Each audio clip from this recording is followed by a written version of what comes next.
चोर मौसेरा भाई बन गए ये लोग। इन लोगों ने कह दिया कि हमारा हिसाब किताब अभी क्लियर नहीं है। सुप्रीम कोर्ट में हलफनामा दे दिया कि हम अभी इसको सार्वजनिक नहीं कर सकते, इसलिए बैंक को चेतावनी देने के लिए आए हैं। और भारतीय जनता पार्टी के लोगों कान खोल के सुन लो, लोग जान चुका है तुम्हारे चोरी के तरीके को। चोर चोर मौसेरा भाई, SBI बीजेपी भाई भाई, सपा हो, महाराष्ट्र की पार्टी हो, तमाम पार्टियों के चंदे को जोड़ दीजिएगा तो इनके पार्टी का चंदा 5 गुना ज्यादा। इसलिए भारतीय जनता पार्टी मुंह छिपा के चलना चाहती है। सुप्रीम कोर्ट ने कह दिया कि आपको इतने तारीख तक सार्वजनिक करना है, लेकिन SBI बैंक जिसके सामने हम सब खड़े हैं, चोर चोर मौसेरा भाई बन गए ये लोग। इन लोगों ने कह दिया कि हमारा हिसाब किताब अभी क्लियर नहीं है। सुप्रीम कोर्ट में हलफनामा दे दिया कि हम अभी इसको सार्वजनिक नहीं कर सकते, इसलिए बैंक को चेतावनी देने के लिए आए हैं कि ये पैसा देश का है, ये पैसा देश की जनता का है। तुम इस हिसाब को छुपा नहीं सकते। तुम चोर का साथी चोर चोर बन नहीं सकते। यह बैंक तुम्हारे बाबूजी का नहीं है, बैंक पर देश का मोहर लगा है, देश की जनता का मोहर लगा है। तुम्हें सार्वजनिक करना होगा। और भारतीय जनता पार्टी को चेतावनी देने के लिए आए हैं कि देश की जनता, जो तुम कहते थे कि हम भ्रष्टाचार मुक्त हैं, वो चेहरा देश की जनता आज देख चुकी है कि तुम भ्रष्टाचार मुक्त नहीं, तुम भ्रष्टाचार युक्त हो और पैसे को अपना छिपाना चाहते हो। बहनों भाइयों, इसी बात को लेकर हम सब धरना पर बैठे हैं। मैं आपसे पूछना चाहता हूं, जरा हमें हाथ उठा के बताना कि जो चंदा लिया उसे बताना चाहिए कि नहीं? क्या बताना चाहिए कि नहीं? मास्टर साहब, बताना चाहिए कि नहीं? अगर आपने चोरी नहीं किया तो क्यों नहीं बताइएगा? आखिर आपने चोरी किया तब तो आप बताना नहीं चाहते। और भारतीय जनता पार्टी के लोगों कान खोल के सुन लो, लोग जान चुका है तुम्हारे चोरी के तरीके को। अब तुम्हारा अधिक दिन ज्यादा नहीं है कि चोरी भी करोगे और सीना चोरी भी करोगे। हम सब धरने पर आए हैं कि देश की जनता असलियत को जान सके। SBI सावधान हो जाए, स्टेट बैंक ऑफ इंडिया सावधान हो जाए और सार्वजनिक करो इन चंदों को, चाहे किसी भी दल का हो। यही हम सब कहने के लिए आए। आज बड़ी चर्चा होती है देश में। मोदी जी, अमित शाह उछल उछल के कहते कि यह देश बर्बाद हो गया परिवारवाद में। मैं पूछना चाहता हूं, मोदी जी जरा बताइए, मोटी गर्दन लेकर के आपके बगल में अमित शाह बैठते हैं, जय सिंह कौन है, जैसा कौन है जो अमित शाह आपके बगल में बैठते, बिना कभी क्रिकेट का बल्ला पकड़े भारतीय क्रिकेट बोर्ड ऑफ इंडिया का अध्यक्ष बन गया। ये परिवारवाद नहीं तो क्या है? जरा हमें इसका जवाब दो। जिसने कभी बैट छुआ नहीं, क्रिकेट का बॉल फुटबॉल बॉल के बराबर इतना भी ज्ञान नहीं, वो देश के BCCI का अध्यक्ष बन गया। क्या ये परिवारवाद नहीं तो क्या है? मैं दूसरा सवाल पूछना चाहता हूं।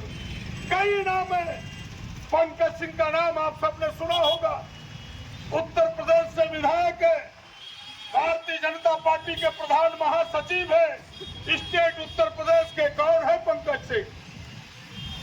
देश के बड़े मंत्री जो आप सब जानते हैं, मोदी जी के बगल में बैठते हैं। कौन है वो? राजनाथ सिंह के बेटे हैं। क्या ये परिवारवाद नहीं तो क्या है?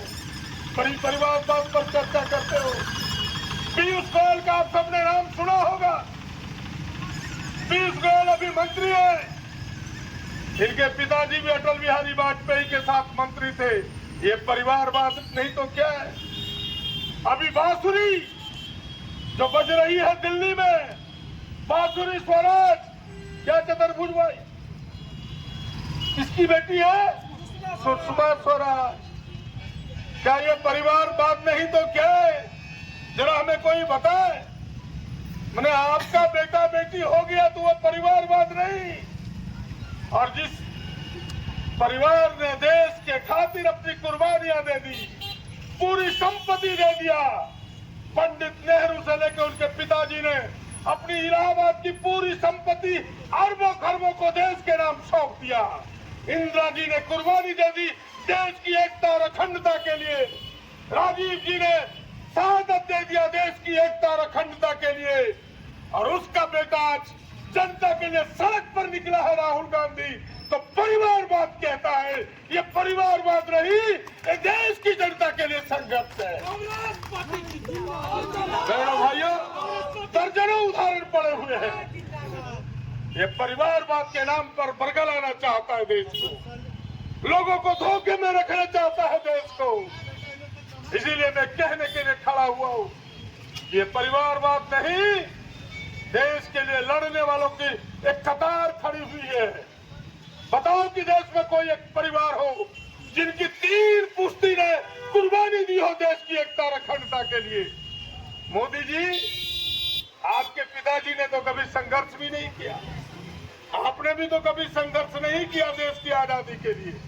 कुर्सी मिल गई, क्या तो मेरा परिवार नहीं है, आपका परिवार नहीं है। जब आप प्रधानमंत्री की कुर्सी पर बैठते हैं तो किसी गरीब को आपने न्योता नहीं दिया, न्योता दिया अडानी को, अडानी की पत्नी को, अंबानी को, अंबानी की पत्नी को आपने दिया प्रधानमंत्री के शपथ ग्रहण समारोह में। ये तो परिवारवाद से भी खराब है। क्या ऐसे लोग जो देश की संपत्ति को मुट्ठी में करना चाहता है। एक ईस्ट इंडिया कंपनी आई देश में, देश को गुलाम कर दिया, और आज मोदी जी उसी रास्ते पर जा रहे हैं। अडानी और अंबानी के हाथों देश की सारी संपत्ति को गुलाम करने जा रहा है। ये परिवारवाद से भी ज्यादा खतरनाक है। एसबीआई कैसे खड़ा है आप सबको पता होना चाहिए। ये सारे बैंक चंद महाजनों के हाथ में था। इंदिरा जी देश की प्रधानमंत्री थी, आप सबको पता होगा। 1969 में इंदिरा जी ने कड़ा फैसला लिया, और वो फैसला क्या था कि रातों रात दुनिया के इस देश के जितने महाजनी बैंक था, सारे बैंकों का राष्ट्रीयकरण कर दिया, यानी देश के लिए समर्पित कर दिया। और आज उल्टे मोदी जी चल रहे हैं। आज देश के समर्पित बैंकों को चंद महाजनों के हाथ में करने जा रहा है। खुद बैंक के लोगों ने भी उसका विरोध किया है, बैंक कर्मियों ने भी उसका विरोध किया है। तो हमें बताएं कि वो कांग्रेस का रास्ता बेहतर था कि मोदी जी का रास्ता बेहतर है। लोग सारी बातों को धीरे धीरे समझ रहे हैं, मोदी जी की असली क्या है और नकली क्या है। बहुत दिनों तक ये असली नकली का खेल अब ज्यादा दिनों तक चलने वाला नहीं है। जो असली है वो असली सामने आएगा, नकली की पहचान होगी, और 2024 में जनता उसका माकूल उत्तर देगी। मैं यही कहने के लिए खड़ा हुआ। जनता सारी बातों को समझ रही है। आप कहने लगते हो कि भाई जब कल्याणकारी योजनाओं में कोई सरकार पैसे देती है तो आप कहने लगते हो कि सरकार राबड़ी बांट रही है, और आप बड़े बड़े सेठ घरानों को पैसे देते हो तो वो क्या रसगुल्ले का बांट होता है? जरा हमें कोई उत्तर दे। वो राबड़ी बांट नहीं है। कितने लोन माफ हुए जरा हमें बताए कोई। अडानी और अंबानी जैसे लोगों का 21 लाख करोड़ कर्जे की माफी हुई एनपीए के नाम पर, नॉन प्रॉफिट एसेट के नाम पर 21 लाख करोड़ की माफी हुई। देश के 15 करोड़ किसान जिनको कर्जे से लदे हुए वो चिल्ला रहे उनके कर्जे की माफी नहीं हुई।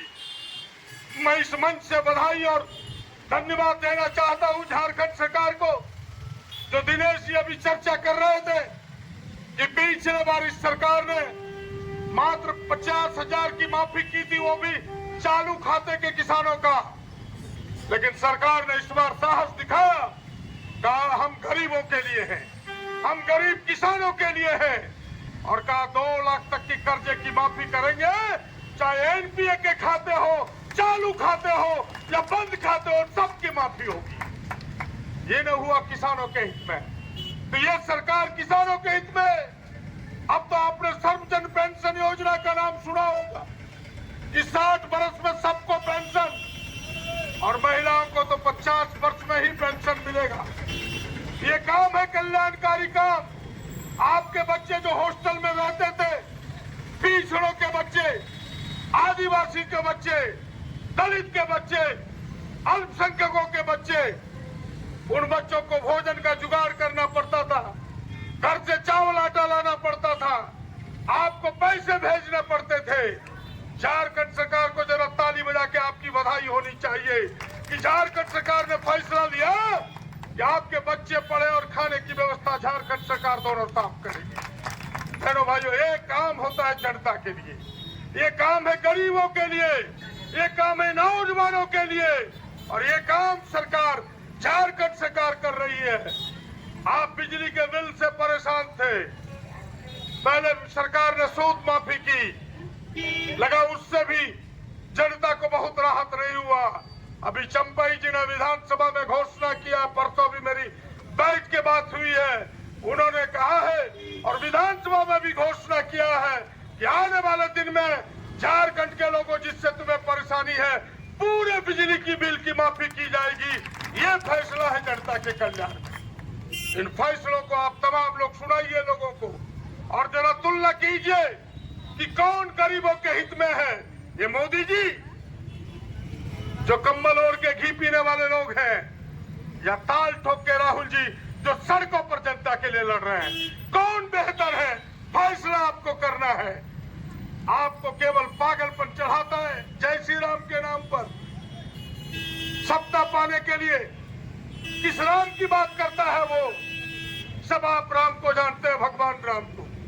तो भगवान राम वही है जो राजा दशरथ अपने पिता के वचन को पूरा करने के लिए 14 वर्ष तक वनवास में रहा, सिंहासन को देखा नहीं, आंख उठा कर करके सिंहासन का त्याग किया, और उसके उल्टे ये दोनों लोग, मोदी और शाहजी, सिंहासन पाने के लिए राम का दुरुपयोग कर रहा है।